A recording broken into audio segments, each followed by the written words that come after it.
Good morning. I am Adrienne Summerlot. My pronouns are she, hers, and I'm the Children's Ministry Coordinator. And so this morning, we have a special time at the beginning of our year where we invite any of our 3rd through 6th graders who would like to come forward to learn a little bit about our chalice and be commissioned as chalice lighters. So come on up. You want to come up? Sure. Come on. Thank you. Come on up.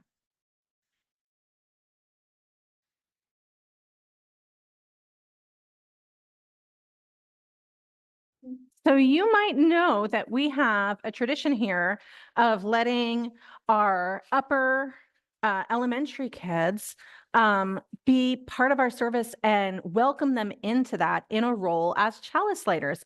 You know, the chalice has long been a symbol of hope and welcome. And it, services, anybody been to services across the country at different places? The services are wildly different, but you know what's the same? Every UU church has a chalice. They often have their own ritual and their own words around lighting it. And we know that you all are the future. And so we want to involve you in that and invite you into taking on that responsibility. So are you all ready to accept that responsibility of lighting the chalice? All right. That was enthusiastic. If any of 3rd through 6th graders who are out there and didn't want to come today, they can see me and learn how to light the chalice and be involved in the future. So just make sure everybody knows that. But we are so glad to have these enthusiastic youth here today. And I'm going to invite Luca to go ahead and light our chalice for us this morning as we say our chalice lighting words together. We light this beacon of hope, sign of our quest for truth and meaning in celebration of the life we share together. Thank you, and thank you for being such good stewards.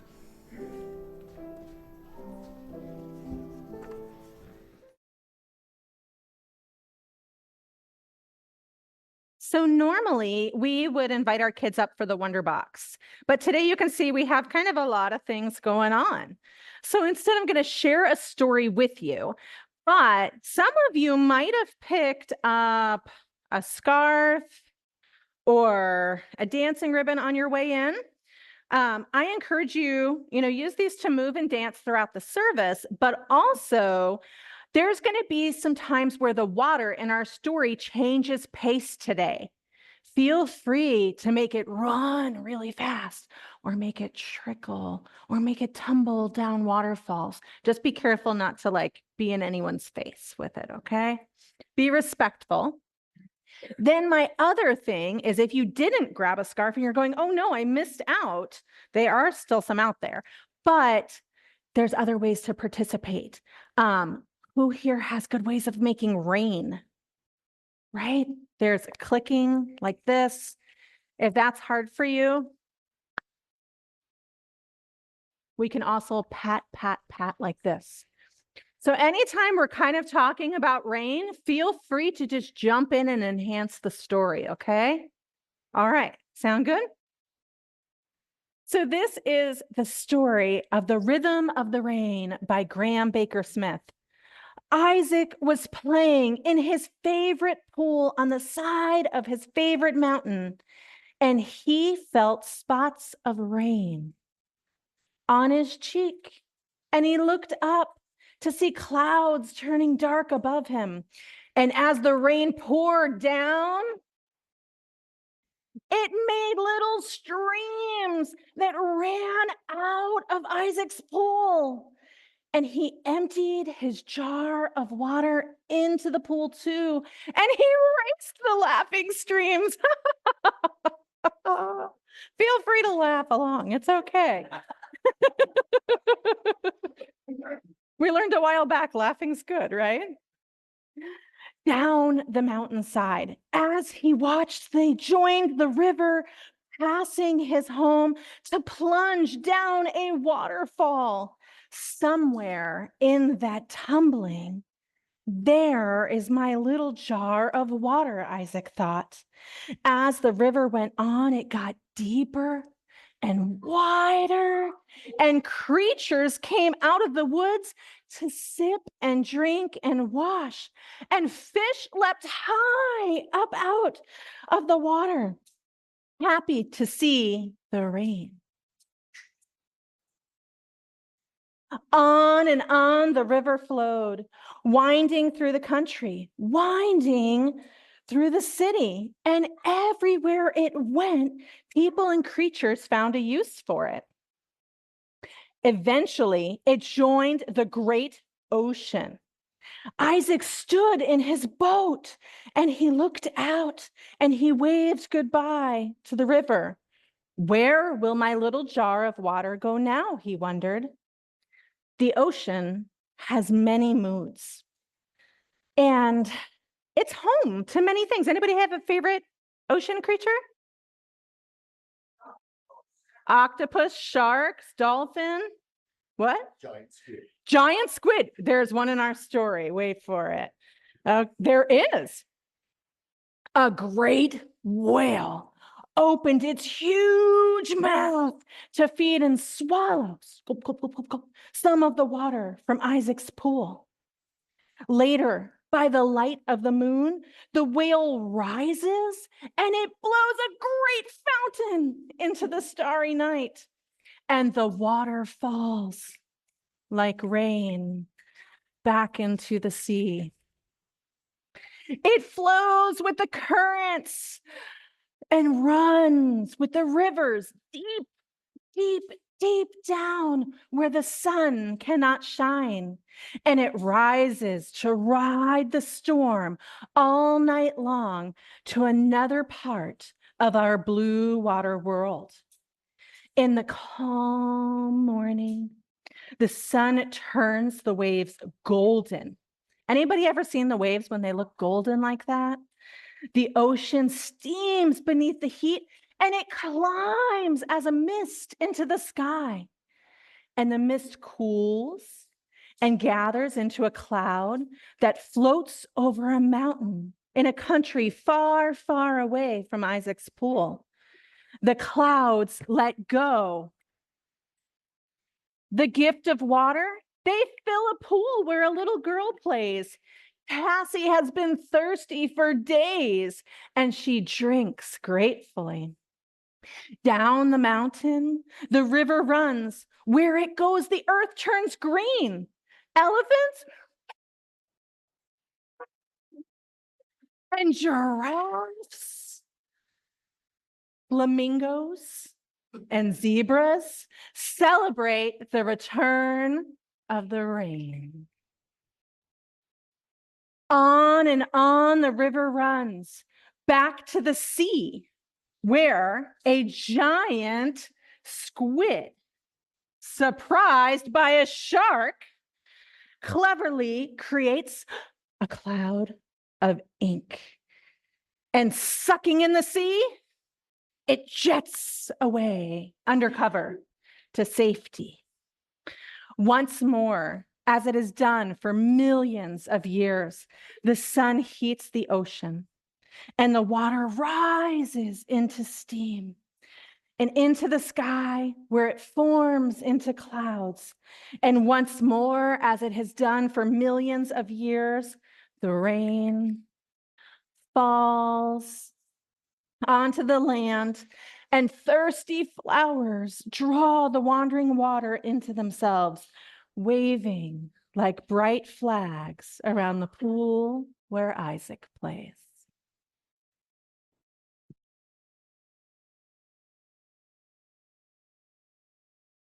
We shall not be deterred. And that's why week over week we gather to recommit to our values, to refocus on our vision, and to remind one another that we're not alone on this journey, both here on this campus and out in the world. And we're not alone in our Unitarian Universalist expression of those values and of those visions for a better world. We are, should we wish to look, surrounded by loving people who are courageous and call on us to not just be hopeful, but courageous as well. Climate change and climate injustice is one of those areas that could give us a lot of despair, a lot of discouragement. But thankfully, in this congregation and across the Unitarian Universalist Association, in a few weeks, there will be a climate justice revival to help us to recommit to that vision of a world where we are all stewards, not extractors, but stewards of it. We have a message this morning from our new UUA president, the Reverend Dr. Sophia Betancourt.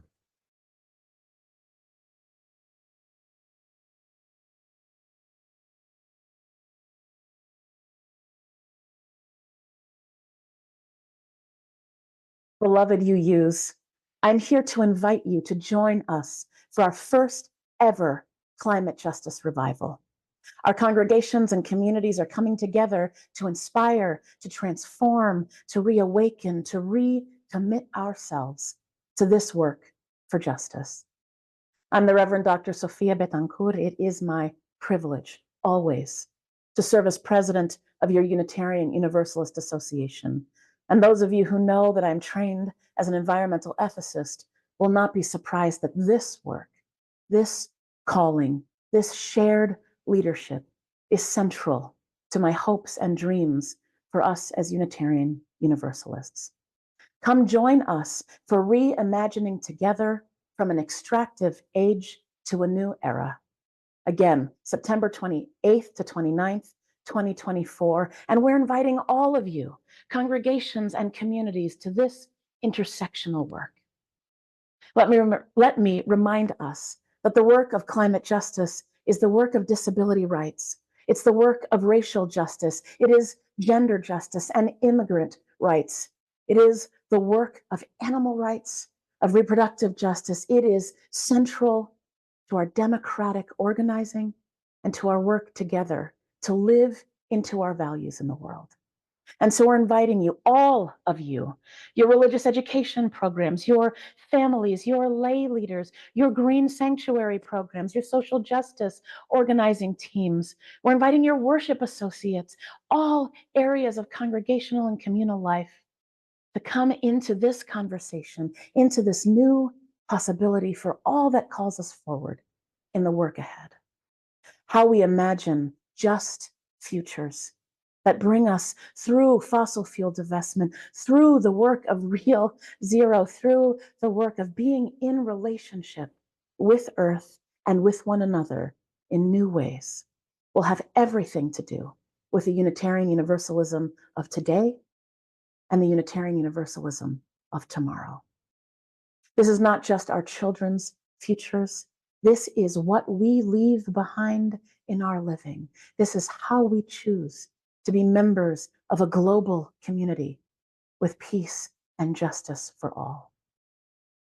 Join us, beloveds. This is where hope abides, in community, in justice-seeking work together. I look forward to joining with you in this conversation in the fall. Be blessed, beloveds.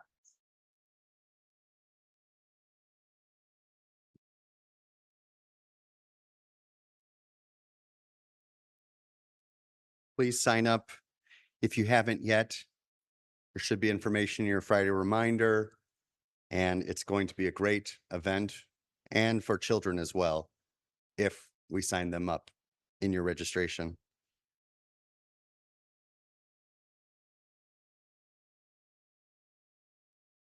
I'm thinking of a song. You might know it.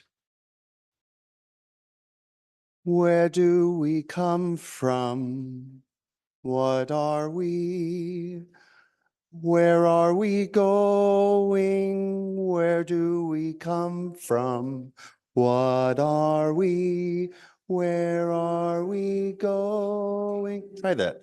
Where do we come from? What are we? Where are we going? Where do we come from?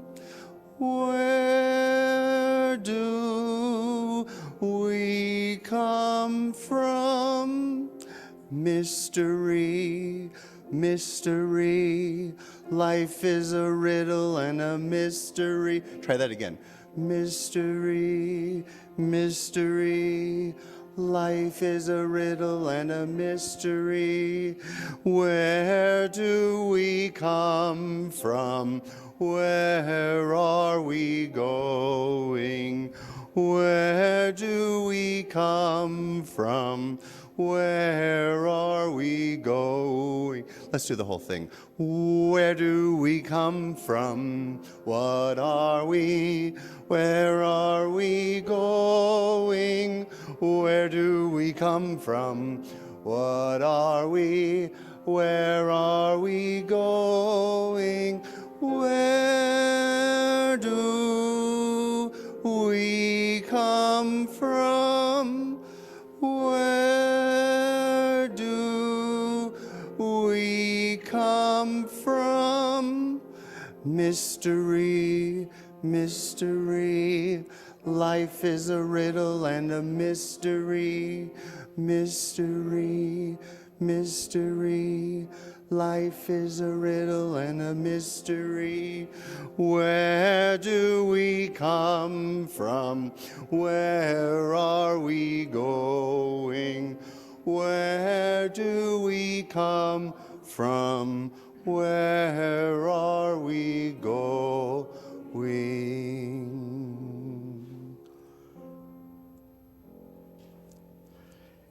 And this song is such a powerful song, often not done on Water Sunday, because oftentimes we bring our waters from everywhere we've gone and we come and pour them, and we think about it as, where did the water come from? What is this water? Where is it going? Well, it's going here, and we'll take it out and it'll be great. We take ourselves out of the picture. We separate ourselves from the earth. We separate ourselves from the water, from the river and the stream. But the water service is about each and every one of you, separate, flowing individuals, your families, your communities, this earth in which we share and live within. And so we can ask, where did I come from? Where am I flowing? Who am I as I flow? Towards where will I flow? With whom shall I flow? Towards what ends will my life flow? Each year we do this, and we actually have a little cumulative jar here of UUCCI ritual water. It's very nice.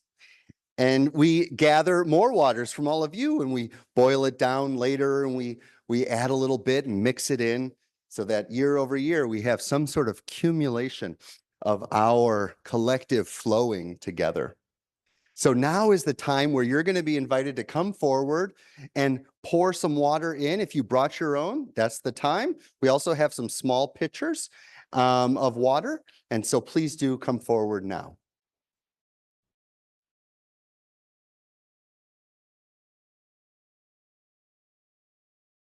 There's a river flowing in my soul, and it's telling me that I'm somebody. Is there a space there? Somebody. And that somebody is something that we often get a little nervous about, because when we say, oh, I'm somebody that they're talking about to do better with global action, climate change, that's me? Oh, man, that's a lot of pressure. That's a lot of work. I like to be a part of a collective body, a social community. Somebody, I'm somebody too. And that is an invitation to truly be alive and truly recognize what we just did and what we do each and every time we choose to be in community. We choose to have a watershed moment. We choose to flow beyond ourselves, beyond our isolation, our safety, into a larger basin, into a larger community. We flow without fully knowing where that water will go. We choose to move rather than stay. It is a watershed moment. Each and every day we choose to live, that we choose to flow, that we choose community. It isn't like a watershed moment. It has to make the textbook. It has to make the news for it to be a watershed moment. You decide if it's a watershed moment. You decide if your life is but moment after moment of movement from one point to another, not alone, but meeting up time and time again with others who want to flow with you. When we recognize that a watershed moment is a posture for living, a posture for gathering community, for being community, we stop waiting for someone to bend the arc of justice. We stop waiting for a great piece of legislation to pass. We start thinking, oh, I'm that somebody too. And as that somebody too, I can gather with other bodies and we can do what we can here in this life, making this world, healing this world from extraction to a new age of stewardship.